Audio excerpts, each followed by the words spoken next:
Aquí estamos, amigos. Obvio que estamos acá. Y por supuesto llegamos a ustedes gracias a Global TV 65.com. También en el canal UHF de Global, del canal 65, de Telered TV allá en el oriente del país, de la página de Ender Arenas, enderarenas.com, del canal YouTube de Francisco Rojas y Ender Arenas, que por supuesto todo esto en diferido. Tenemos el audio en tuguarapo.com y en Caracha, y por supuesto también a compañías de cable que llevan a sus casas la señal de la programación de Global TV.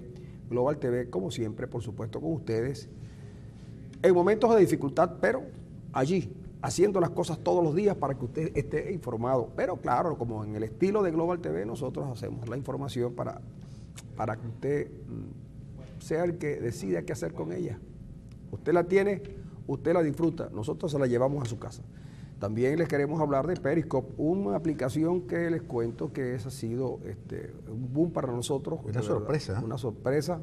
Hoy podemos decir que la cuenta de Rojas y Arenas tiene 12,000 y unos cuantos más seguidores, no sé cuántos, pero por lo menos sé que está por allá, por encima de los 12,000. Y eso a nosotros nos gusta mucho porque llegará un momento en que probablemente transmitir, hacer la televisión o llevar información veraz pudiera convertirse en un problema. Fíjese que detrás de una acción que yo considero buena, el Tribunal Supremo de Justicia decide que la información sobre linchamientos y esas cosas no debería mostrarse. Me imagino que quien lo muestre incurre en delitos. A mí también me parece que eso no debería ser, el linchamiento como tal no debería ser. Ya bastante violencia tenemos nosotros cuando tenemos que ver y saber que un familiar fue atracado, fue asesinado, él fue despojado de sus bienes. Esa es demasiada violencia, a pesar de que los medios regularmente no recogen esa información. Pero detrás de esto de los linchamientos que pudiera causar posiciones negativas en la población, reacciones negativas en la población, de repente lo que se esconde es que aquel que salga a protestar porque tiene hambre, el Tribunal Supremo también diga que eso también lesiona a los que tienen comida. Que, por ejemplo... Que lesiona la tranquilidad de la gente, sí, ¿no? que cuando los medios coloquen las colas gigantescas que hay en los sitios, también eso, y entonces poco a poco, aplicando esa normativa devenida del Tribunal Supremo de Justicia, entonces poco a poco la libertad de expresión en Venezuela se va a conculcar. Yo recuerdo que la ley Resorte, la inefable ley Resorte, la empezaron a aplicar diciendo que era que las televisoras y las radios y las emisoras de radio no colocaban suficiente música venezolana y que teníamos que ir al uno por uno, porque resulta que las televisoras estaban poniendo mucha música extranjera y poca música nacional. Por cierto, que el gobierno en ese momento lo que tenía era que haber estimulado la creación de música nacional, haciendo todo lo que los gobiernos serios hacen, que es dándole a los creadores independencia y libertad para hacer su trabajo. Pues no, la ley Resorte después fue un mecanismo para ir cerrando y quitándole la propiedad a los radiodifusores. Para eso sirvió la ley Resorte, que nos dijeron que era para una cosa loable, que era aumentar la cantidad de música venezolana que se radiaba o se metía en los canales de televisión. Bueno, ahí está la ley Resorte, con mucho más, un instrumento que el gobierno, esa ha sido una de las leyes que más ha favorecido al gobierno, para que ustedes vean. Entonces, esperamos que esta no sea así. No digo que porque no sea capaz de hacer daño, sino porque puede ser que dure poco. Sí, yo creo que tú tienes razón. En buena parte de razón. La cuestión es que, como suele suceder, el Tribunal Supremo siempre apunta mal, porque hay que buscar las razones de por qué se producen los linchamientos. El problema no es que se televisen los linchamientos y que hayan videos de los linchamientos. Por general, la televisión privada no da la noticia del linchamiento, pero no pone el video. Eso se coloca en las redes. Y cada quien que tiene un teléfono y que está junto a un evento tan extraordinario, tan feroz como ese y tan terrible como ese, obviamente lo graba y lo sube, inmediatamente lo pone en YouTube o en cualquiera de las aplicaciones. El problema que tiene que preguntarse al Tribunal Supremo de Justicia es por qué se producen los linchamientos.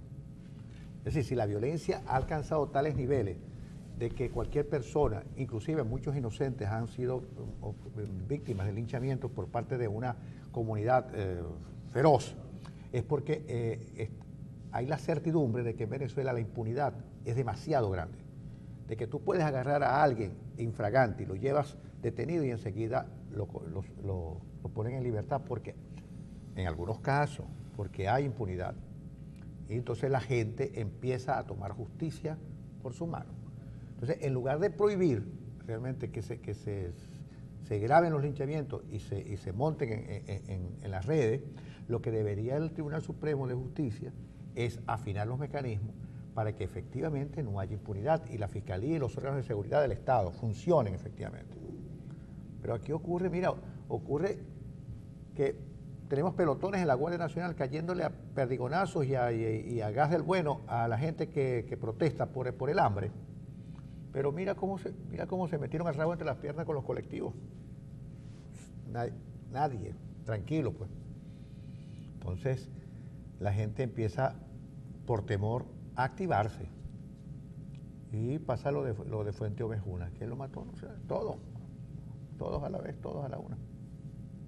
Entonces yo creo que el Tribunal Supremo de Justicia debería más bien preguntarse por qué se producen los linchamientos. Eso es obvio, porque los linchamientos no se están produciendo porque las redes lo publicitan o porque las redes lo montan. Sí, los linchamientos no ocurren porque las redes los publicitan, los linchamientos ocurren justamente por lo que tú venías señalando, que la impunidad de fiscales, jueces y policías hace que la gente sabe cuando le matan a alguien en la calle que su reclamo, que la denuncia se tiene que hacer por una formalidad, pero no porque espere respuesta oportuna de los cuerpos policiales, porque a cualquiera le puede pasar una situación no deseada en la calle. Pero es muy extraño que cuando, por ejemplo, a cualquier ciudadano le pasa algo, las policías perezosas alegan no tener vehículos, alegan no tener funcionarios, pero no le pase algo a alguien vinculado al gobierno. Mira, es una cosa increíble. Lo primero, si es un asesinato, acusan a la oposición. No importa que el hombre haya estado en cualquier... No, lo acusan a la oposición. Y después hay una investigación que cuando llega al final y descubren que no es la oposición, entonces quieren torcerla. El último fue el caso del general Velázquez. El general Velázquez, desgraciadamente, andaba en Caracas transitando como cualquier ciudadano. Por cierto, general Velázquez, que había sido el anterior jefe de las milicias después que llegara antes de llegar González López. González López lo sustituye a él. Y dicen algunos que ese general Velázquez era de los que estaba impulsando el revocatorio. A alguien pudiera ocurrírsele también que, y entonces, ¿cómo es esto? Bueno, lo cierto es que cuando matan al general Velázquez inmediatamente, el propio ministro del Interior y Justicia dijo, ese es un sicariato selectivo. Resulta que la Fiscalía demostró que era AMPA común y el ministro González López no ha tenido la delicadeza de decir, mira, por informes que yo tenía del ministerio, debemos a esta conclusión. No, porque él no tenía ningún informe. Él lo hizo porque él, todo su accionar está en función de favorecer los intereses del gobierno. Como si la gente todavía se dejara meter gato por liebre. Que pudiera pasar que la gente esté comiendo gato y no liebre, pero no por desconocimiento. La gente está comiendo gato porque la liebre, ¿tú sabes cuánto cuesta? ¿Tú sabes cómo está el kilo de liebre? A 2.000 bolívares. El kilito. El pobre animalito. Y entonces tú para hacer una liebre así a la cazadora, tú tienes que necesitar 2 liebres. Y dije que uno por lo general se puede quemar. Entonces la gente dice, a mí me dijo un tipo que insospechado de comer felinos, me dijo, oye, tú sabes que yo no sabía cuál era el sabor de los gatos. Y yo le dije, yo tampoco sé. Me dice, ¿sabe igual que el de los perros? ¿Cómo que sabe igual? Me dijo él. ¿Sabe igual a carne de perro? A la carne de perro. Y yo me asombré tanto, no porque seguro habían pasado por la degollina a un gato o a un perro, sino porque ya estaban comiendo carne de gato y carne de perro. La presa no lo recoge, pero una buena parte de los asnos de La Guajira se los están comiendo. Oye, fíjate lo curioso de lo que es por eso es que el dicho venezolano, la lengua es castigo del cuerpo. Hace años el presidente Chávez se le ocurrió decir que en Venezuela, en la Cuarta República, se comía perrarina, cosa que no fue nunca cierta.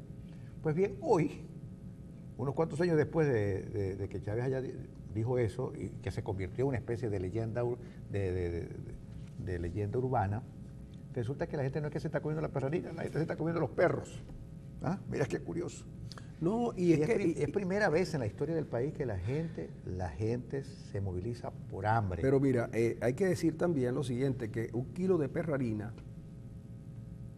de la marca que yo compro para mi perrito, él me mira todos los días, el perro de mi casa me mira todos los días preocupado. Yo no sé por qué, porque es un perro que tiene los ojos más grandes que yo he visto en mi vida. Así hacen los perritos de mi casa cuando tienen hambre. Cuando tienen frío. Cuando tienen frío, pero el perrito me mira todos los días, cada vez que yo le pongo la comida, por supuesto, yo antes le ponía un puñote, ¿no? Ahora le pongo un puñito, y entonces él me mira y me dice, ¿será que tienes malas intenciones conmigo? Y entonces yo lo quiero mucho, ¿no? Pero los perros están preocupados, sobre todo los perros callejeros. Mira que una vez desaparecieron los niños de la calle, pero no porque se los comieron, sino porque se hicieron mayores y ahora son indigentes. Sí. Oye, por cierto, que el asunto si el gobierno no ofrece una salida digna para los pobres, esto va a estar muy mal. Pero es que el gobierno no tiene salida para los pobres por la razón siguiente. Mira, cada vez que la situación se pone más compleja, a mí me preocupa, porque yo veo la cara de Marco Rodolfo, de Rodolfo Marcos es la cosa, ¿no? Yo veo la cara de Rodolfo Marcos, yo quisiera estar cerca de él o poder mirar sus pupilas, porque yo no puedo creer que un general que estudió y que para llegar a general debió conectarse y contactar con mucha gente, no se dé cuenta de lo que está pasando en el país. Y digo a Rodolfo Marcos porque él es el ministro de Alimentación. Entonces, en el momento culminante, los tipos dijeron, oye, a Chávez lo querían tumbar, le iban a hacer un revocatorio y lo tenían fuera. Vamos a crear las misiones. Y empezaron a repartir, primero hubo aquella cosa que llamaron el Plan Bolívar 2000, que enriqueció unos pocos. Y la gente creyó de verdad cuando llegó Chávez que aquello iba a ser para toda la vida, pues. Que llegó Chávez con el Plan Bolívar 2000 y aquí para adelante. Después se dieron cuenta que el Bolívar 2000, después vinieron con una misión vivienda que hacía Cruz-Wefer. Y misión vivienda. Después vamos con la gran misión vivienda. Entonces la gente dijo, bueno, aquí hay que anotarse.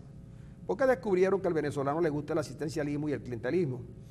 Pues bien, pero cuando hay dinero. Entonces, las misiones sirvieron, sí es verdad, dicen que las misiones ayudaron mucho. Entonces alguien le dijo, mira, hay que inventar los CLAP, porque con los CLAP vamos a llegar a una buena parte de la población. Y con los CLAP, dándole alimentos a la gente, vamos a ir para adelante. Resulta que los CLAP han sido un fracaso. ¿Por qué han sido un fracaso los CLAP? Porque no le llegan a toda la gente. Porque en principio los CLAP eran los que iban a distribuir todos los productos regulados, iban a distribuir los CLAP. Y los automercados no iban a vender nada. Al punto que hubo sitios donde llegaba la mercancía en el Zulia, porque yo lo vi. Yo vi en un automercado en el Milagro donde se llevaron, donde la policía del Estado se llevó la gandola con la harina de maíz precocida. Porque los CLAP iban a hacer todo. Y nombraron a Freddy Bernal, mira, Freddy Bernal no lo ha nombrado en nada mira, Freddy Bernal lo nombran en una comisión y esa comisión fracasa. ¿Ustedes recuerdan cuando nombraron a Freddy Bernal en la cuestión de la seguridad? Se fue, dejó el pelero y nadie sabe qué fue lo que hizo. Ahora lo nombran en los CLAP.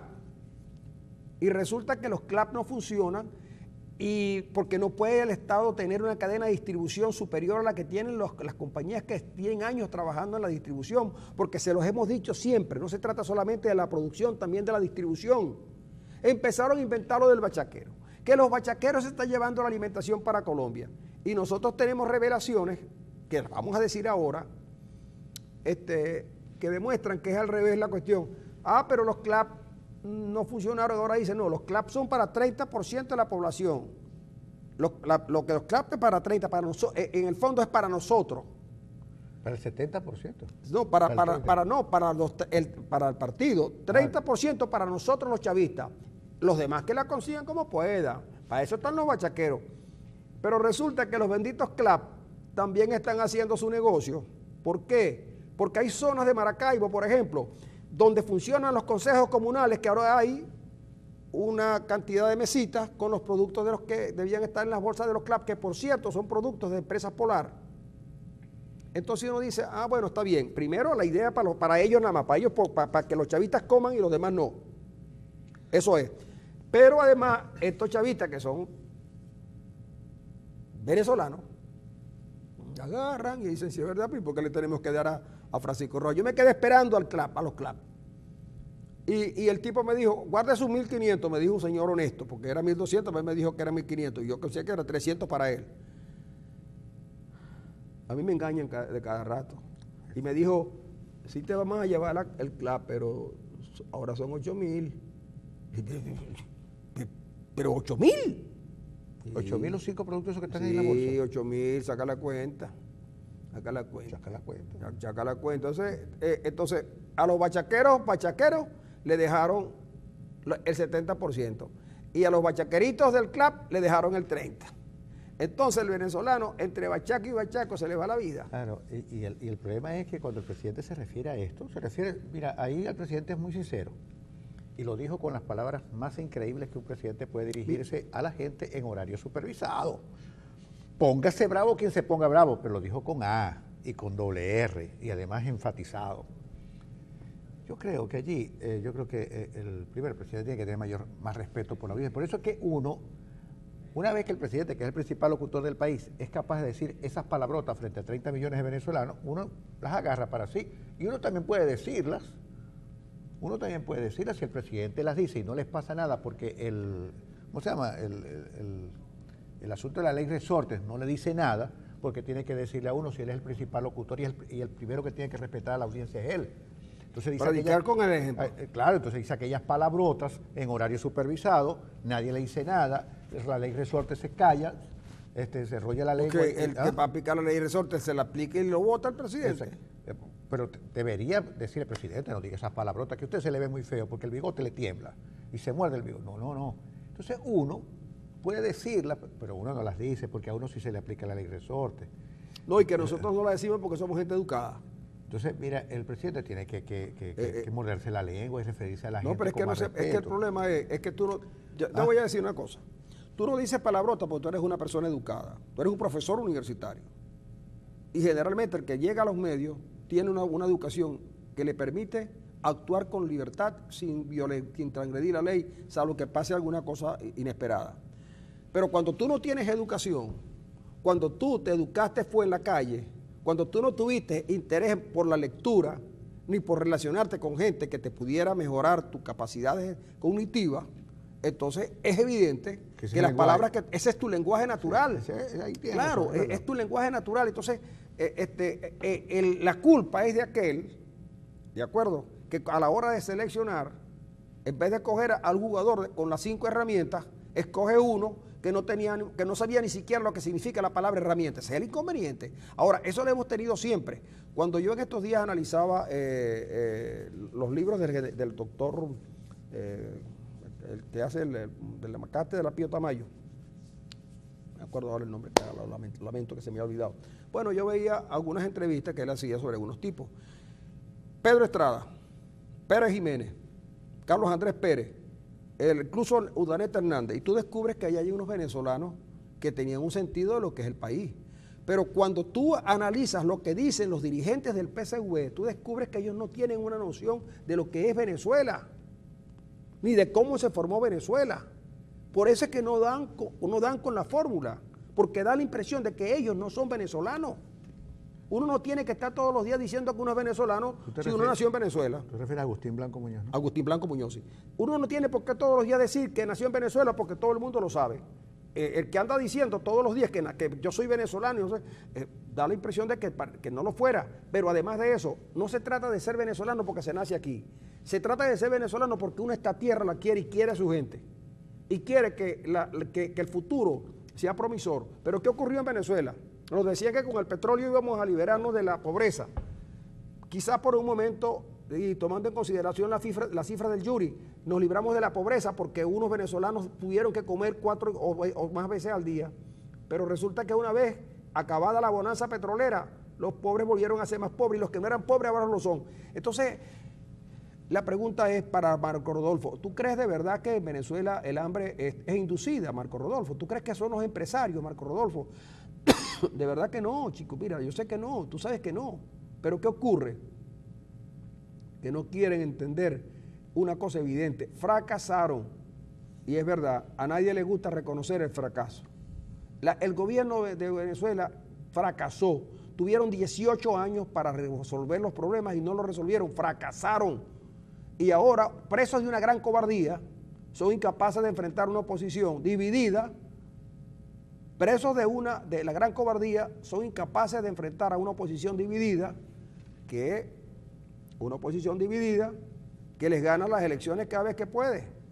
¿Cuál es el temor? ¿Cuál es el temor de ir a un revocatorio? Bueno, el temor es que justamente la gente les va a pasar la factura. No porque la información la manejen los medios privados, la información la manejan los medios públicos. Lo que pasa es que nadie los ve. Yo tengo unos datos de la televisión estatal. Oye, ¿tú sabes que no llega a 5%? No llega, no la llega, sintonía no llega a 5%. Las cadenas del presidente, nadie las ve. La gente cambia el canal. Y más los pobres que tienen que pasan 8 horas en una cola. El 21% de la población venezolana pasa 8 horas en una cola. El 75% de los venezolanos somos pobres, estamos por debajo de la línea de pobreza. Y es más, 3 de 4 familias venezolanas tienen ingresos inferiores a lo que necesita para obtener los insumos básicos para alimentarse. Mira, entonces, hermano, y nada pareciera, si esto no cambia, y tiene que cambiar, si esto no cambia y tiene que cambiar, miren, lo que se le viene al país no es cualquier cosa. El Fondo Monetario Internacional está diciendo que en el año 19, de continuar Nicolás Maduro en la presidencia de la República, la inflación estaría rondando los 3.560%. Yo no sé si esa cifra a usted le dice algo, pero si allá a usted le preocupa el precio del kilo de arroz, el precio de la harina de maíz precocida, el del aceite comestible, el de la carne y la leche, el café y el azúcar, pues comience por hacer lo que están haciendo Mario y Adri, que haciéndole caso a la ministra de Agricultura Urbana, están sembrando en su casa. Ya siembran en su casa, ahora están sembrando en los predios del canal. Bueno, sí, aquí ya hay una siembra. Aquí tenemos ya pimentón. Ya hay pimentón, pero el pimentón primero porque hay que guisar, ¿no? Tenemos cebollín. Hay cebollín para guisar. Cilantro. Tenemos hasta cúrcuma. Lo que no hay es... Tenemos cúrcuma. Lo que no hay es ajo. Porque ajo no hay. No, mira, esto es terrible, y no es nada, que el siguiente país de América Latina que estaría detrás de nosotros, el que nos pisa los talones, tendría 10% que es Argentina. Y yo me pregunto, ¿será que, bueno, yo sé que en el gobierno no hay economista, ni hay contabilista, ni hay nada. En el gobierno no hay un buen contabilista, no lo hay. Y creo que en la Fuerza Armada tampoco lo hay. Yo creo que en la Fuerza Armada no hay un buen contabilista. Yo creo que sí hay. No lo hay. Francisco, pero ¿sabes por qué hay? Porque dice, 2 para ti y 1 para mí. No, pero eso no es contabilidad, eso es... 2 para ti, 2 para... ¿Cómo es la cosa? 2 para ti y 1 para mí. Arenas, es un cuento viejo, Arenas. Es un cuento viejo y nosotros nos vamos con este cuento viejo a una pausa comercial, pero en unos instantes regresamos para conversar con alguien que de verdad nos llena de orgullo en esta Venezuela que se nos coloca muy difícil, pero los muchachos, los jóvenes, tienen el propósito de hacer la Venezuela del futuro mucho mejor. Nos vamos a la pausa, amigos. Dame otro poquito.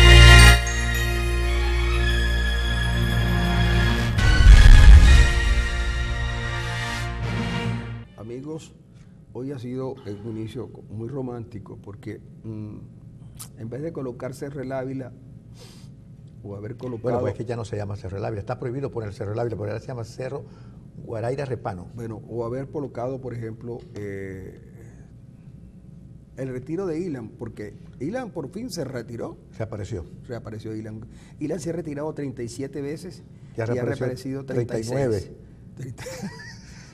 No, pero hay un gran cantante, igual que Franco De Vita, que estuvo al principio con nosotros. Ahora está Amanda Venegas, que no es cantante, pero como si lo fuera.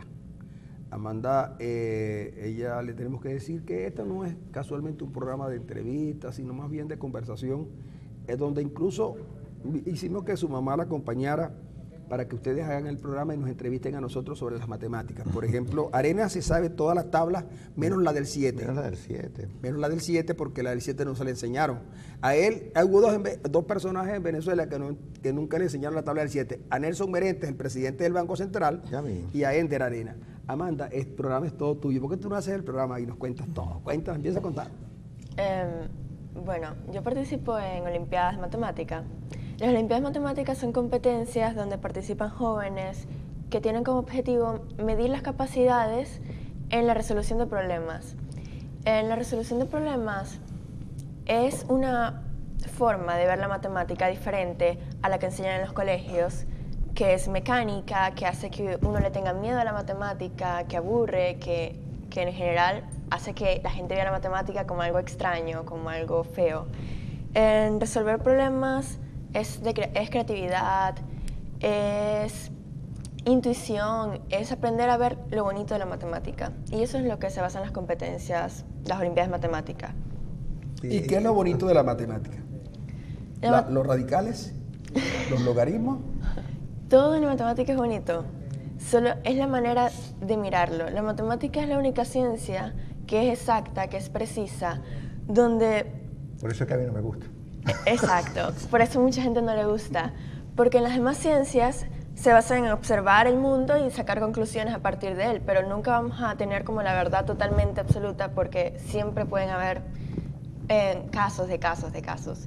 En cambio, la matemática se basa en, a partir de la nada, sacar los teoremas, sacar los axiomas, en todo a partir de los números. Es una ciencia que se construye a sí misma. Pero en un gran alto nivel de abstracción. Claro. Sí. Porque si no, y si tú la sacas de la nada, ¿qué es la nada? Es como, una vez un profesor me decía como que, bueno, yo nunca he visto un 2 caminando por la calle, jamás en mi vida, pero ¿qué haríamos sin el número 2? Yo sí he visto un 2. Uno se tiró, uno cayó de un yate en estos días. Sí, pero fíjate lo siguiente. Estaban pasados. Pero es que existe el 2. No lo ha visto caminando porque el 2 no existe. El 2 sí, el 2 es una abstracción. Es una abstracción, es una construcción humana. Pues, ¿no? Claro, lo que sí existe con seguridad es el 1. El 1 sí existe. El 1. El 1 y el 0. Solo dos números, los demás, un 2 son 2 unos, un 3 son 3 unos. Bueno, de hecho el 0 a la humanidad le costó años, no descubrir, sino aceptar el 0. El 0 es una gran invención. Si te lo contamos nosotros cuando damos clase, ¿verdad? Sí, el 0 es una gran invención de la humanidad, porque el 0 introduce el sistema métrico decimal y es la base fundamental de la contabilidad capitalista. Uno de los grandes logros del capitalismo es, a pesar de que es un invento árabe, que no era un país capitalista, pero le sirvió al capitalismo para hacer su sistema contable. Así que es un gran avance lo del 0. ¿Y en las Olimpiadas dónde van a ser? Porque estas son Olimpiadas mundiales, no son Olimpiadas locales. Sí, Venezuela participa en 3 Olimpiadas internacionales. La Olimpiada de Centroamérica y el Caribe, que este año se va a realizar en Jamaica, y van a participar 3 chicos, de verdad no sé dónde son.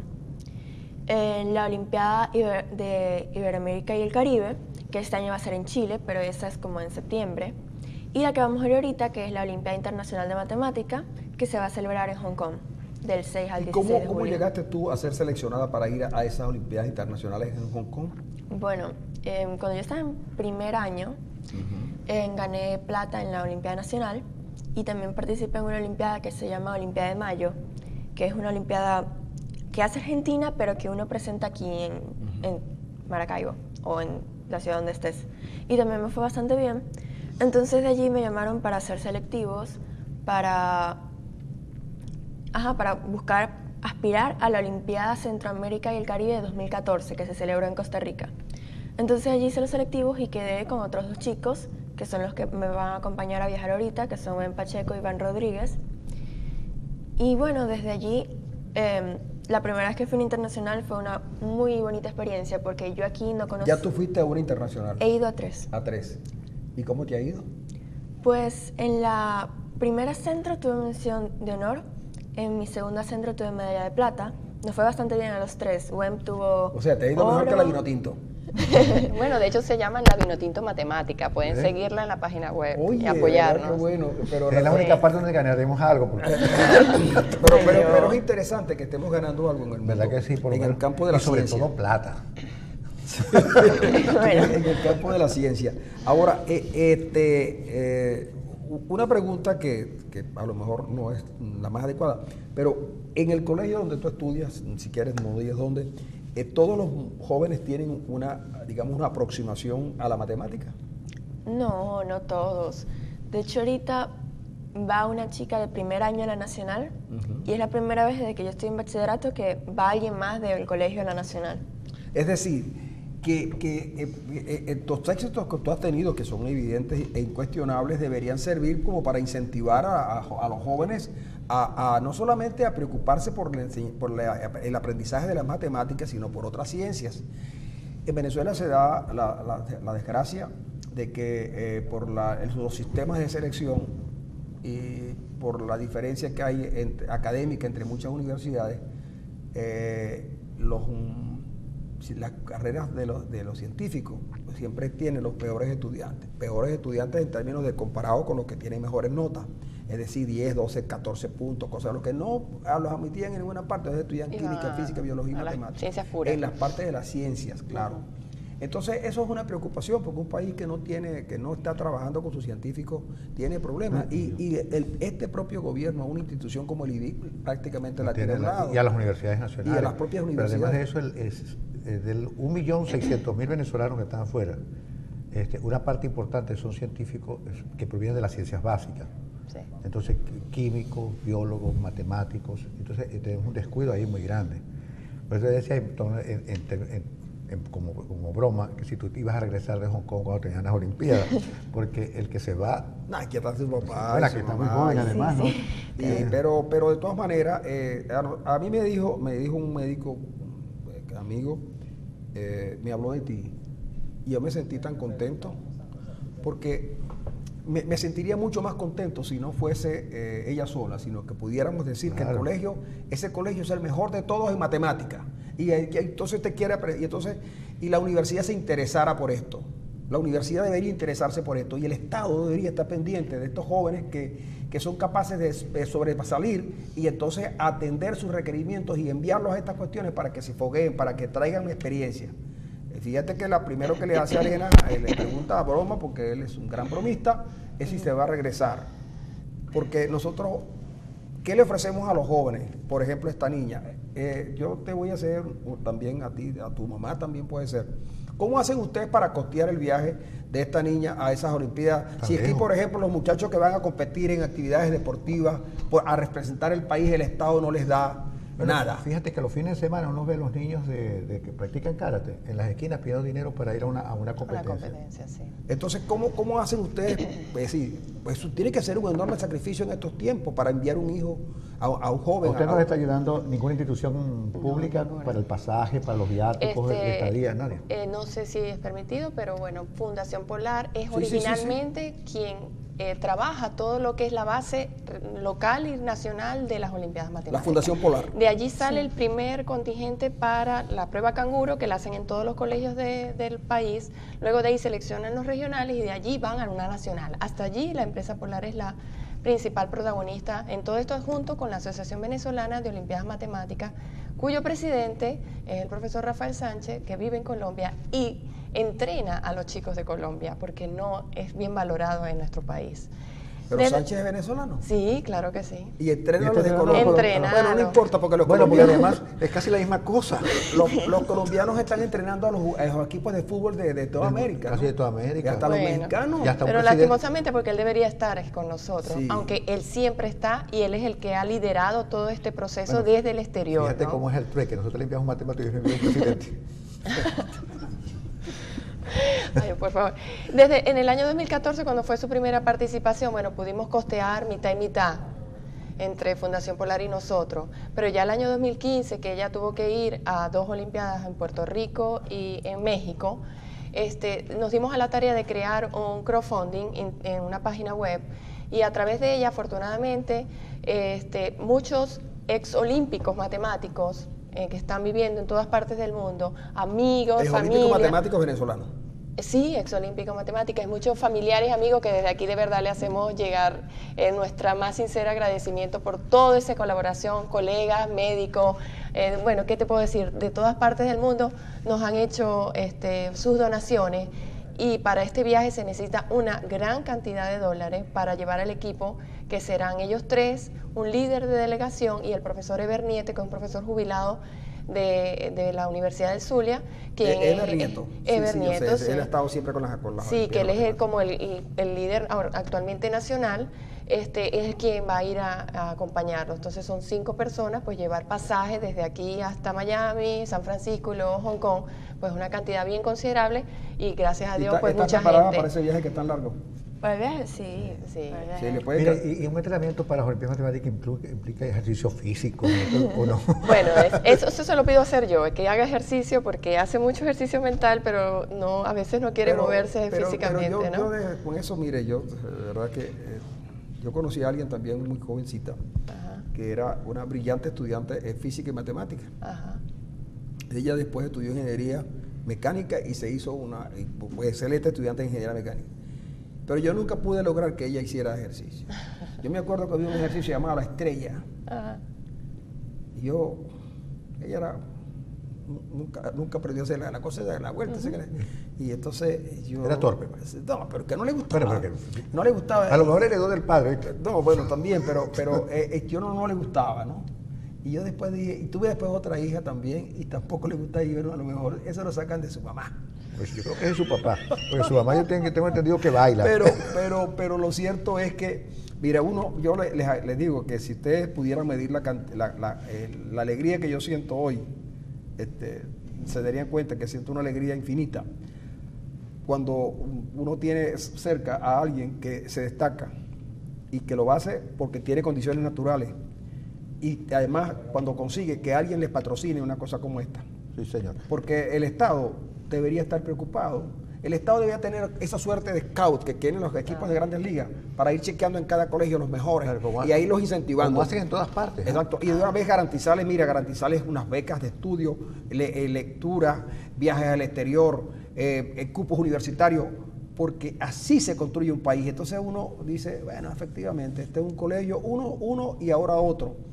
¿Cuántos más no habrán por allí con condiciones, pero que no los podemos tener porque no los conocemos?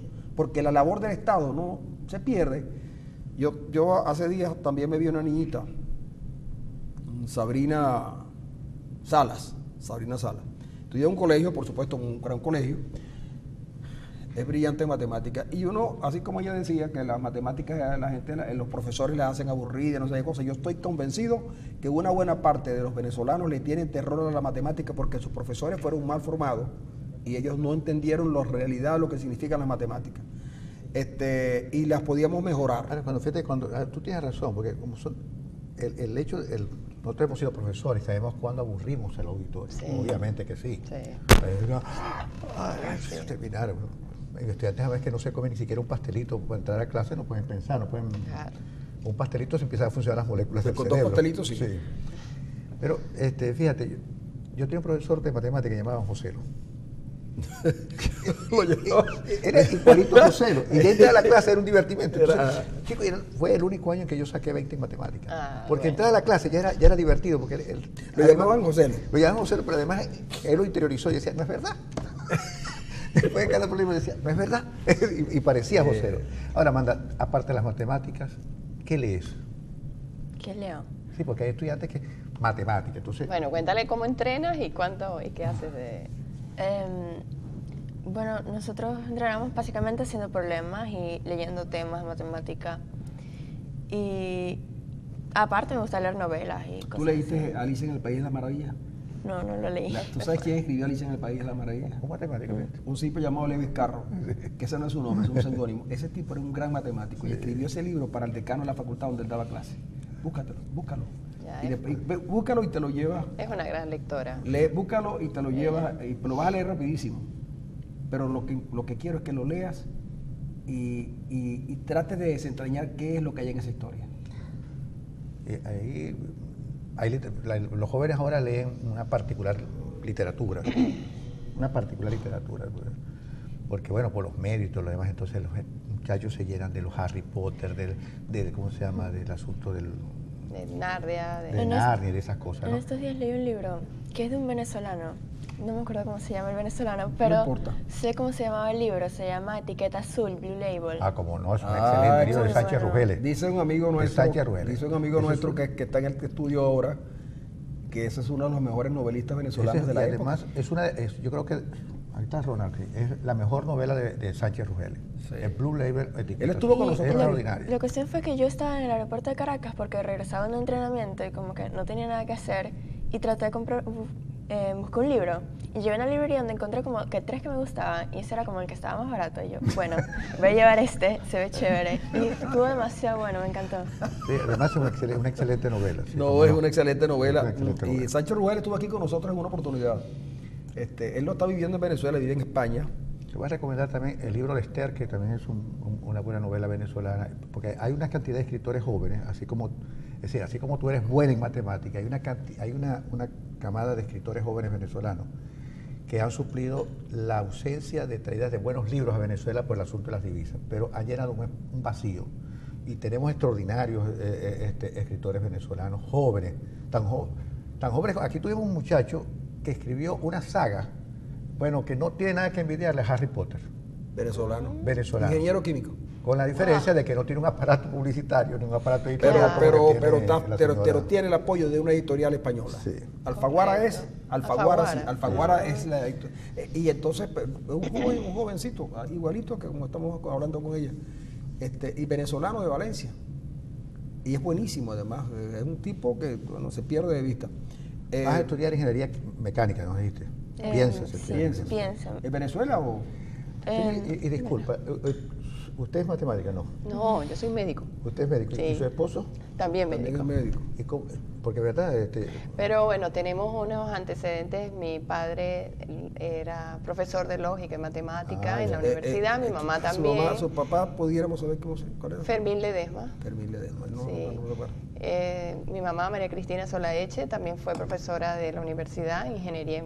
Y tiene una tía, la profesora Carmen Vanegas, de la Universidad Simón Bolívar, quien también pues, es profesora de matemática pura. Entonces, pero digamos que ha sido desde 5º grado que ella dijo, voy a participar, mami, bueno, vaya, gané, y volvió a ganar, y volvió a ganar. Y entonces se dieron cuenta que tenían en la casa alguien que sabía sí, matemáticas. vale, sí. Y yo creo que es una de las cosas que hoy necesitamos, ¿no? Contagiarnos de ese optimismo que día a día parece que nos los pisotean. Creo que los papás que tienen a alguien en su casa que puede desarrollar un talento, hay que apoyarlo. Y aunque crean que el dinero puede ser una limitante, porque sí puede serlo, el viaje cuesta mucho dinero para... Mi salario universitario, soy profesora universitaria y puede no lo diga, gastar, no lo diga porque me deprime ya te ahorita. puedo decir, ¿no? Bueno, entonces, no limitarnos, ¿no? Porque de verdad el grupo de los papás que estamos trabajando, uno es de Maracay, el señor Iván Rodríguez, que es el que ha liderizado todo lo que es la página web y todo esto. Mire, hemos movilizado tantos sentimientos en tanta gente que hemos conseguido el dinero. ¿Usted tiene cuenta donde se les puede depositar? Sí, hay la Vinotinto Matemática, se llama la página web, allí pueden localizar la Al información. terminar nos dan los datos para colocarlos y hacerles Ok, algún tipo y de allí promoción. está la información de cómo se hacen los donativos. Tenemos que reconocer también la Duncan, nos hizo un donativo importante también para poder cubrir los pasajes nacionales. Bueno, muy bien. a nosotros nos parece muy bueno todo esto, pero lo más importante es que así como la Duncan, así como Empresa Polar, así como el sector o los padres ayudan, Todos, yo sí. creo que no está de más llamarle la atención al sector educativo. De verdad, seriamente. Nosotros parece que perdíamos demasiado tiempo en cosas que son importantes, pero estas las abandonamos porque no las valoramos. Ese es el problema, no lo valoramos. Sale un muchacho con condiciones para jugar basquetbol y enseguida los medios lo colocan arriba. Sale un muchacho con condiciones para jugar béisbol, okay. Pero sale un joven que va a presentarse a matemático. No, si a la matemática no le gustan a nadie. Y es verdad, esta es la manera como nosotros impulsamos un país. Les cuento que esto no es que es una tarea fácil, porque el conocimiento a veces asusta, ¿no? Yo me imagino que... Cuéntales de la tesis que estás haciendo para quinto año. ¿Estás haciendo tesis? Mi tesis es sobre los efectos en entrenamiento y resolución de problemas sobre la participación en Olimpiadas y el rendimiento académico. Y lo que nosotras queremos como que demostrar, buscar, es cómo mejoran los niños la resolución de problemas en su rendimiento académico general al aprender la matemática a través de la resolución de problemas y no a través de la manera tradicional. Mira, Son niñitos de quinto y sexto grado. Sí, y nosotros, ellas le están dando clases a esos niños. Ajá. Para tu que... muestra... sí, son niños del colegio. Sí, tu población. Su Para estudiar población, sus niños del mira, colegio. yo quiero ver eso. Ojalá pudieran hacérmela llegar, yo la quiero ver. Bueno, porque yo tengo interés en enseñar algo de matemática. Es muy bueno en matemática. Si quiero, puedes proponerlo de jurado. No lo hagas eso. Yo soy un jurado, muy mal jurado. Pero me interesaría tener al final del trabajo de ustedes. Amigos, hemos tenido acá el placer de haber conversado con esta jovencita, con su mamá, profesora universitaria, y créame que estamos muy orgullosos de que ellas hayan estado con nosotros y vamos a estar pendientes de cuando te vayas y cómo va a ser la cosa y los resultados. Porque así que gana. En este caso sí es verdad Sin presión, dice que lo ella, sin importante no es ganar. En este caso sí, lo importante no es ganar, lo importante es competir, porque alguien de Venezuela, de este país tan maltratado en estos tiempos, tiene la osadía de competir e ir avanzando, y eso es buenísimo. Y seguramente las miradas del mundo van a estar posadas sobre esa venezolana y sobre esos venezolanos que van contigo, y no está lejano el día que alguien donde valoren la ciencia y el conocimiento te contacte. Y te rescate. Y más aún, el 20% son chicas. ¿Así? El 20% sí, son mujeres. Así Sí, que ella la Olimpiada está... siempre Entonces, es bien son- curioso. Entonces ella está dentro de una selección de mujeres del mundo. Mira, ¿ok? es bien curioso de tu caso, porque hay un escritor argentino, por cierto, se llama Ernesto Sábato, que es un novelista, mucha gente desconsidera y otros considera mucho. Él dice que las mujeres son concretas, que no están ganadas para la abstracción. Por eso que los grandes filósofos casi todos son hombres, mientras que las mujeres su preocupación fundamental es la maternidad, es cosas concretas. Pero resulta que no es cierto, ¿no? ¿Cómo se llama? Que las mujeres también tienen una capacidad de Yo abstracción. diría que no es tan cierto. No es cierto, no es cierto.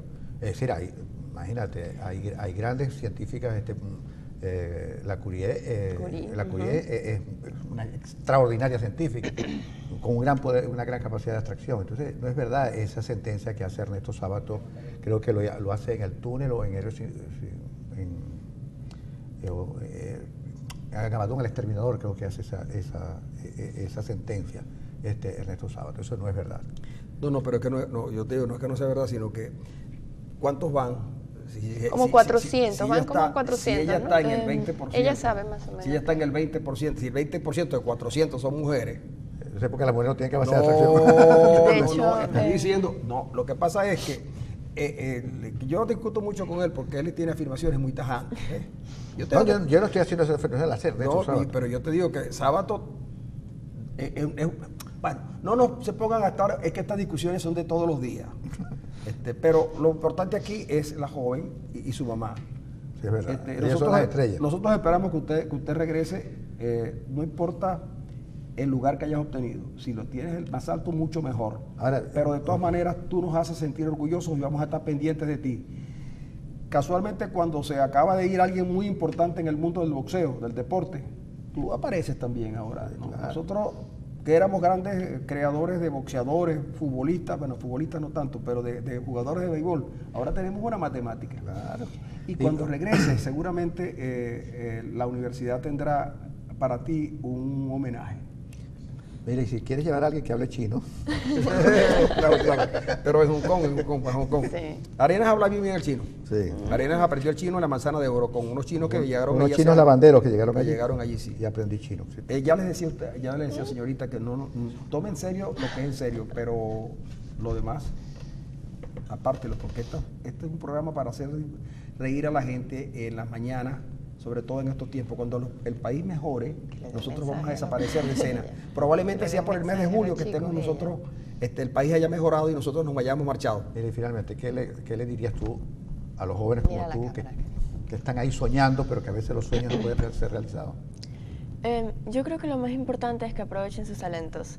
Así sea en deportes, así sea en música, así sea en matemática, porque lo que pasa mucho con la matemática es que un niño puede ser bueno en matemática y lo que hace es que se asusta, que piensa, no, me van a ver como un raro, nadie me va a querer hablar.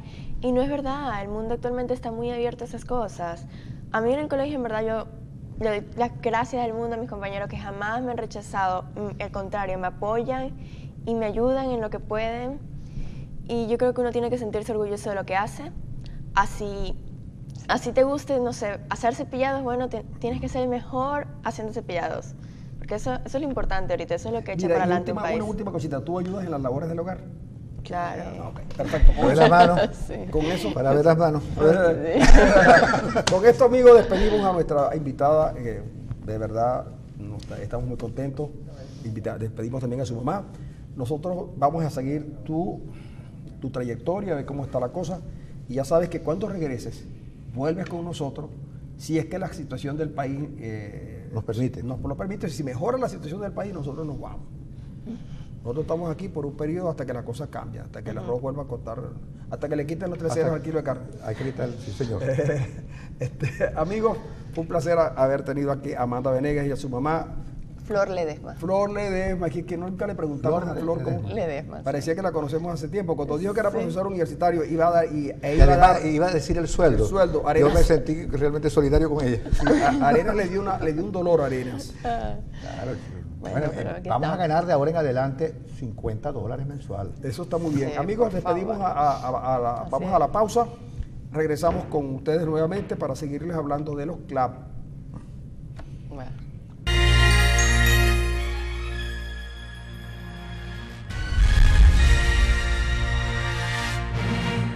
Aquí seguimos, amigos, y seguimos Arenas y yo conversando sobre la jovencita que estuvo con nosotros ahora hace unos instantes, que va a las Olimpiadas Matemáticas. Y miren ustedes, por ejemplo, que aquí me escriben y me dicen, alguien me dice, las escuelas públicas y decir que están haciendo algo a costilla de los colegios privados. Arias se la sabe toda. No entiendo mucho aquí esto, pero lo cierto es que este es un colegio que es de religiosos, pero que tiene subsidio del Estado. Pero la educación del San Francisco de Asís la dan ellos allí y es un colegio muy acreditado en Maracaibo. Es de primera, Es, ¿no? Es de un primera. excelente colegio y tiene éxitos en el plano de la academia. Aquí también nos dice alguien más, felicidades a la Vinotinto Matemática. Y aquí un señor dice, mi hijo en 5º año le pidieron un galón de pintura que vale 10 puntos de trabajo comunitario, para la zona educativa, para pintar la zona educativa. Entonces, claro, lo importante es que nosotros podemos conocer a estos muchachos que están haciendo ciencia, que tienen profesores anegados, imagínense un profesor de educación media que tenga que atender a estos muchachos que están dotados de una inteligencia que les permite desentrañar las cuestiones que a muchos se les hacen muy difíciles, ganando unos sueldos que no se compaginan. Es decir, un país, por ejemplo, donde sus profesores y sus maestros tengan un salario que no les permite vivir decentemente, es un país que no está bien. Un país donde los cuerpos policiales estén en manos de gente inescrupulosa, que hace de la actividad policial, que es cuidar personas y bienes, una actividad lucrativa, es un país que está mal. Un país donde el malandraje colectivo es capaz de hacer correr a la fuerza pública, es un país que está mal. Y usted dirá, ¿y eso dónde ocurrió? Bueno, eso acaba de ocurrir en Caracas. Cada vez que al malandraje colectivo del 23 de enero se le ocurre cerrar la zona, en estos días les quitaron las llaves, hay un paro. Y entonces los tipos no les quitaron los carros, les quitaron las llaves. Este carro no se mueve de aquí hasta que nosotros, sí señor, en Caracas. y la fuerza pública, que el Palacio de Miraflores no está a 3 kilómetros. Bueno, y ayer los medios, las redes recogen un sinnúmero de eventos de saqueos en todo el país. Es decir, se han producido unos cuantos mini Caracazos que no son proyectados a nivel nacional porque obviamente el control de los medios está en manos del Estado, que no publicita, por supuesto, esos saqueos. Pero de verdad que en Venezuela hay un saqueo, hay más de un saqueo diario. Los Valera con problemas graves. Hay más de un saqueo en diario Valera, en Venezuela. En San Juan de los Morros, en Margarita. Y entonces, cuando tú le preguntas a un político, a un funcionario del gobierno, le preguntas qué pasó, él no te dice nada, te dice que eso es mentira, que eso es inducido. Eso es inducido. Pero es como, yo sigo insistiendo en que a la gente del gobierno le pasa como al ánima sola. Sí, señor. Que sirva para no sentirse solo. Sí, señor. No, y lo más grave de todo, porque a mí lo que más me angustia, lo que verdaderamente me angustia, es que no hay solución. El gobierno no quiere ganar tiempo, pero no se sabe para qué. Por ejemplo, no quieren el revocatorio este año, porque se supone que no lo quieren sino el año que viene. Pero yo digo, lo que media entre este año, lo que queda de este año y el año que viene, ¿qué van a hacer para revertir la situación? Vamos a seguir diciendo que son los gringos. Miren, los gringos nos están vendiendo petróleo a nosotros. Los gringos tienen petróleo suficiente y si quisieran alguna vez, tomar alguna represalia contra Venezuela, no tenían que invadirnos como antes. No de nada valdrían los Sukhoi, ni los helicópteros Puma, ni los helicópteros nada. Y ustedes saben por qué. Nosotros seguimos dependiendo de los Estados Unidos en muchas importaciones. Hay que decir que cogimos una cantidad de dinero que nos entró muchísimo, que pensamos que iba a ser para toda la vida. Chávez decía, el petróleo va a llegar a 200 y vivía feliz, porque él pensó que con 200 podía controlar todo el mundo, pero no, Chávez, se acabó la cuestión, se acabó la bonanza petrolera y quizás no vuelve en mucho tiempo. Entonces, los venezolanos estamos entonces condenados a que un grupito pequeño en el país crea que está construyendo el socialismo y nos haga pasar amarguras. Sí, es verdad que sí. Mira, aquí nos escriben, bueno, buen día, ayer no desayuné por hacer cola, no almorcé por permanecer en la cola y no cené porque no compré, luego no pude dormir porque tenía hambre. Bueno, esa es la cosa. Fíjate que en alguna parte, creo que alguna vez se lo leí a Sartre, el retrato de un aventurero y cómo el aventurero busca en la muerte su propia redención, es decir, se persigue la muerte para ser recordado inclusive como un mito.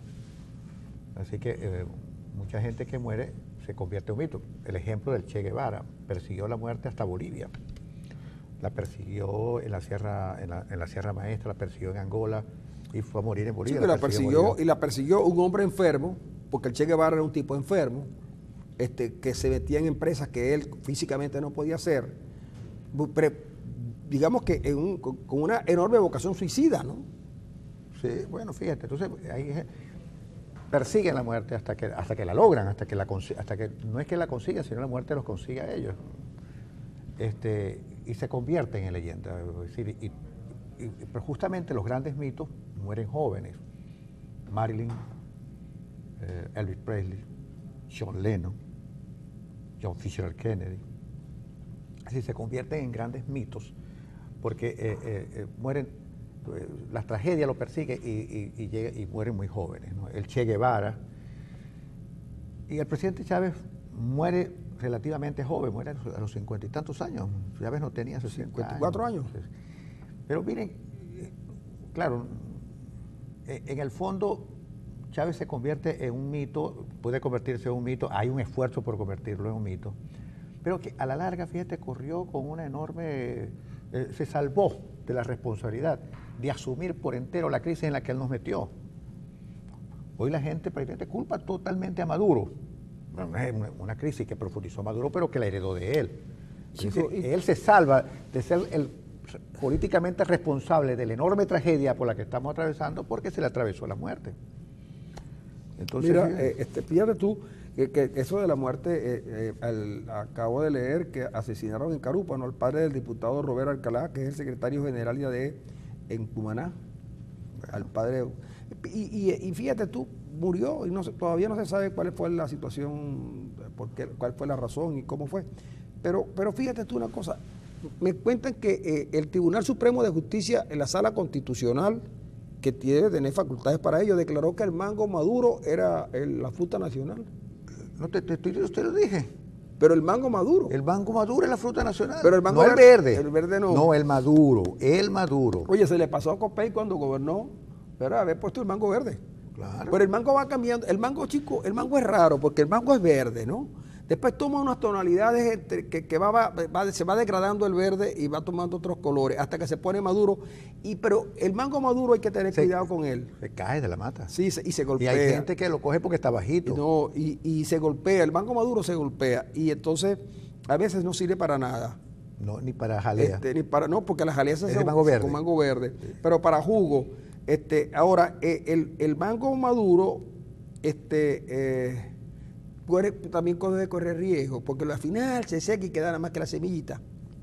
Seca. Sí, a mí me decía mi abuelo, que era agricultor, Margarita, me dijo una vez que la semilla de mango, para que pudiera germinar bien, tenía que ser una semilla de un mango que se secara, que se cayera de la mata, que se secara, y poco a poco se iba secando todo, y esa semilla era la que él me explicó lo de las plantas cotiledóneas, esas cosas. Él sabía ¿Tú eres mucho. biólogo? Bueno, él sabía mucho. Participar en las Olimpiadas de biología. Internacionales de biología. Bueno, él sabía sus cosas. Bueno, mira, aquí nos escribe una señora llamada Alicia Campillo, de El Moján, que dice que a una señora ahí en El Moján le dieron una bolsa que contenía 2 yogures y una acción. No, 2 yogures y una acción. En El Moján. En El Moján. Oye, y a propósito, ustedes que nos están viendo en El Moján, envíennos sus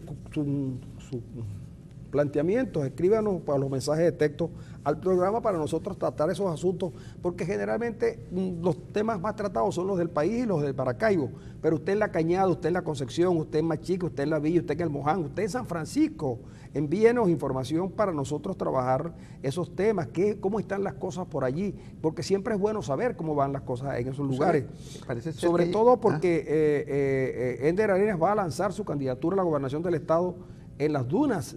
Sí, señora, ahí en El Moján. Del Moján. Justamente en El Moján voy a lanzar, a ver si traigo esa población para mi causa. Mira, tú sabes que hay una dieta llamada la dieta Maduro, ¿no? No me diga. Que esta base hecha de mango y de yuca. Mango y yuca, pero la yuca está cara. Yo ayer compré 1 kilo de yuca a 500 bolívares.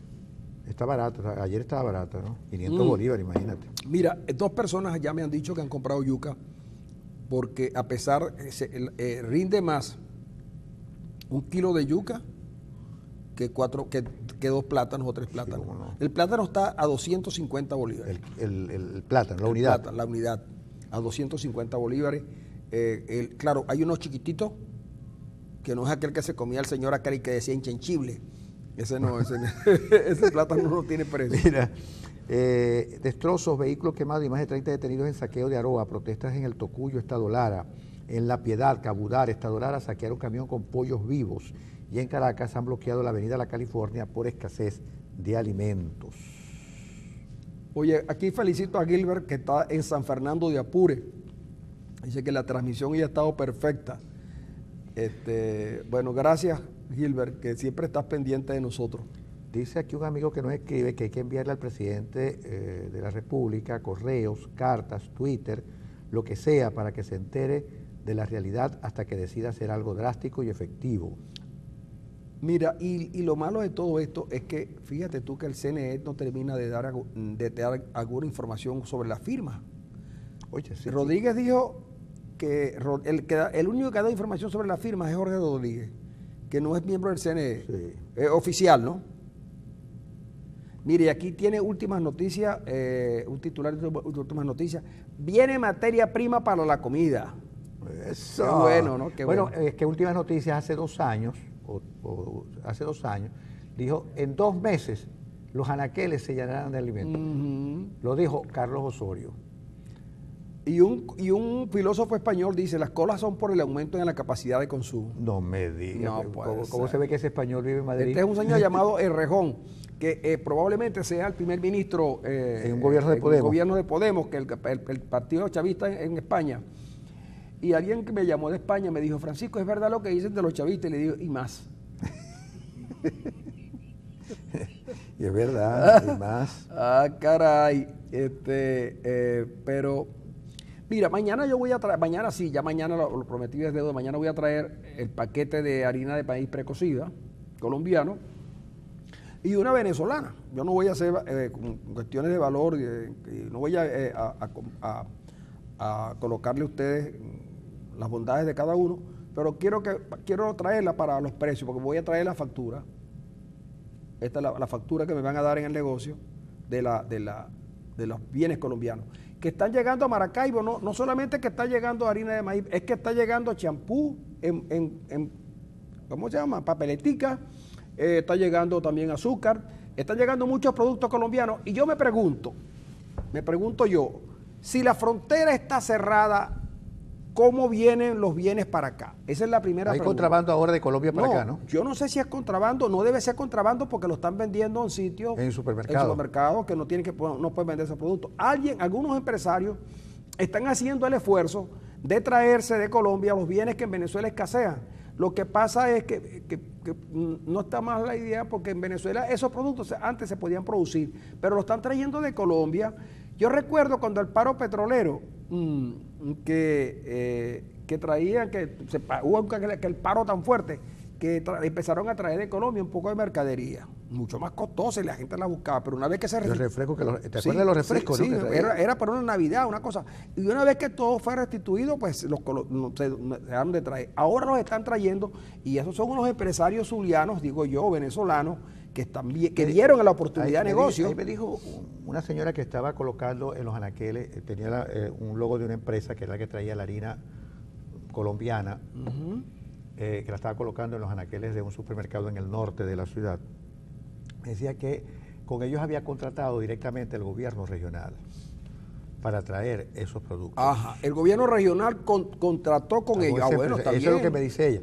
Pero que el gobierno nacional ya le había puesto el ojo a esa cuestión y parece que se iba a quedar con la distribución de eso. Bueno, está bien, pero o sea, que hay alguien del gobierno regional, o el gobierno regional como tal le ha facilitado a esos empresarios pasar la mercancía. Entonces pregunto yo, ¿y si a alguien se le ocurriera pasar otra mercancía de Colombia para acá, digamos, alguna cosa que quisiera vender aquí, lo podría hacer?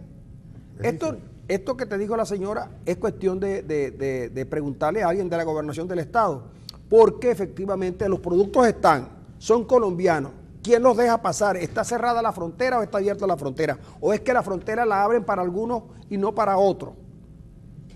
Es un negocio la frontera, porque para pasar a Colombia hay que pagar 20.000 bolívares, dependiendo del paso. Depende de lo que cobran los cuerderos. ¿Cómo se llaman los cuerderos? Los cuerderos. O sí. los cabulleros. O los cabulleros también le dicen. Sí, le dicen también los le cuerderos y los cabulleros. Entonces yo digo, bueno, vamos a ver.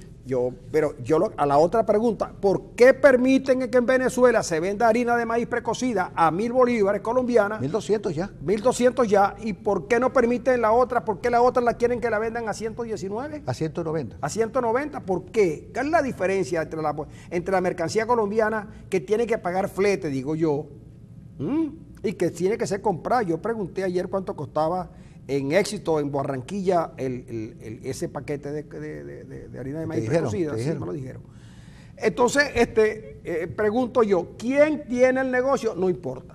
Lo importante es que hayan productos. La pregunta seria no es que estamos cuestionando, no. Si el gobernador del estado con su gente trae mercancía, con una empresa, con quien sea, bueno para paliar la escasez, hay que preguntar si es que solamente puede ser el gobernador del estado y gente allegada al gobernador del estado, o puede ser cualquier ciudadano que pueda traer también mercancía y venderla. Eso por un lado. Y la pregunta clave, ¿por qué permiten la venta legal de mercancía colombiana en Venezuela a un precio de 1.200 bolívares y no permiten que en Venezuela la harina de maíz precocida, que la consiguen los bachaqueros a 1.200, a 1.300, la vendan igual? ¿Por qué los bachaqueros? ¿Quién favorece a los bachaqueros? ¿Quién es el defensor de los bachaqueros? Pues eso tiene que decirse, porque no da la impresión de que los bachaqueros no están allí por casualidad. No. Esa es una construcción de poco tiempo atrás. Y no va a desaparecer así nomás. Ajá, el bachaquero pero- hoy es un actor social de Sí, primera línea, muy pero el significativo. bachaquero tiene que tener algún canal de distribución. Ah, por supuesto. Y tiene que tener protección y porque, financiamiento. porque así como esa mercancía le llega a los bachaqueros, ¿por qué tenemos nosotros que comprarle o al bachaquero o la harina precocida colombiana? Yo prefiero comprar la venezolana, porque eso sí es ser venezolano, comprar la mercancía venezolana. Pero mientras permiten la entrada de bienes colombianos a 1.000 bolívares, a 1.200, no dejan vender la otra más cara. Que ellos dijeron que si se la ponían un poco más arriba podían abastecer. Pero es que así produzcan lo que produzcan, el Estado controla la distribución de los alimentos y es quien decide a quién se le van a entregar. Por eso es que mucha gente dice que el bachaquerismo tiene su origen en funcionarios públicos. Sí, señor. El origen de los bachaqueros está en los funcionarios con públicos. cuerpos de seguridad. Claro, que los protegen. Como protectores. Claro. Mira Si no, aquí, al principio, ahí en el Boulevard Evelyn Trejo de Rosales, se ponían unos buhoneros. Un día alguien que seguramente, porque le estaba haciendo competencia, les quitó las mercancías. Sí. Por cierto que en algunos lugares del bachaquerismo están adulterando algunos productos. Por ejemplo, al desodorante de bolita, muy conocido como MUM, le están colocando una cosa que se llama SOFLAN. Se lo colocan allí y venden el desodorante adulterado. Por cierto, me escribe el Guácharo y me dice que cambiemos la consigna de ya basta por ya está bueno ya. Ya está bueno ya. Sí. Ahora, yo no sé cuál es la diferencia. Cuando salgamos del programa voy a preguntarle a Ronald cuál tiene más fuerza, si ya basta o ya está bueno ya. Pueden ser las dos, ¿verdad? Sí. Ya basta, ya está bueno ya. Cambiemos para mejorar, por supuesto. Bueno, hay todavía muchos mensajes. Aquí te mandamos. Mira, por cierto que dice Roja, lo que pasa es que el presidente colombiano desea que los productos de Colombia produzcan más, dice Ruth Jorge. Claro, está claro está claro que el presidente colombiano quiere que se produzca Pero ella más, dice que incluso para la exportación. Que dice que el presidente colombiano de aquí. Esto lo leo yo aquí. No, pero yo preferiría no tocar ese tema de esa manera porque no estaba todavía... No. Hoy, por cierto, que hay una carta de una diputada que está investigando la situación, que ha ido a Colombia, ha ido al registro y le está emplazando al presidente que renuncie a la nacionalidad colombiana. Mira lo que dice Marcos Torres. Rodolfo Marco. Rodolfo Marco. Dice Rodolfo Marco que entre septiembre y octubre vamos a sustituir las importaciones. Pasarán más de 1000 Dios años mío, y muchos más. No, lo que está diciendo Rodolfo Marco, como se llame, el ministro, es que van a reducir más las importaciones. Le van a reducir las importaciones. Pero sí. ¿sabes por qué? Porque no hay divisa. Septiembre, octubre hay que pagar deuda. Marcos Torres, entre septiembre y octubre podemos sustituir las importaciones, pero lo está diciendo en un meeting. Lo dijo en un meeting, no lo dijo en su despacho, es un acto público donde él estaba hablando como orador, porque él es un dirigente político serio. El problema es que no las estamos sustituyendo, las estamos eliminando, porque el año pasado importamos 55 mil millones de dólares, hoy estamos importando 20 mil millones de dólares nada más. Así Mira, que, en el Palacio de Miraflores, pero ya Miraflores tienen hasta una tarima, una cosa así, ya eso es Palacio. Desde el Palacio de Miraflores, durante el acto de apoyo a los comités locales de abastecimiento y producción, Marcos Torres reiteró que para este mes están garantizadas 515.000 toneladas de materia prima que arribarán al país y que serán repartidas a través de las gobernaciones y los nuevos mecanismos de distribución. No se trata solo de la importación, sino también de la producción de nuestros alimentos, dijo. Oye, a un pueblo no se le puede mentir de esa manera. Miren, septiembre está a la vuelta de la esquina. Y octubre también. Y yo sé que ustedes no van a hacer eso. Pero la gente... ¿Cómo decía aquella canción que tú cantas mucho? Miénteme más. Sí, sigue mintiendo así, no tengas miedo. Lo que pasa es que aquella era una canción muy bonita y que el gobierno no la puede cantar. Hay otra que dice, miénteme más que mentirme. Porque me hace feliz. Me hace feliz, claro. Sí. Esa es muy bonita. Bueno. Esa le gusta a la gente del llano. Sí, Mira, vamos a nosotros a dejar este programa por aquí hoy. Y mañana regresamos con un buen programa que vamos a tener mañana acá en Global TV. Los invitamos para mañana. Sí, que señor. vamos a conversar. Especialmente mañana, tenemos un buen invitado. Vamos a conversar igual mañana que sobre hoy, que el muchos invitado temas fue extraordinario. importantes para el país. Hasta luego, amigos. Mañana nos vemos y bueno, y sigan tomando agua.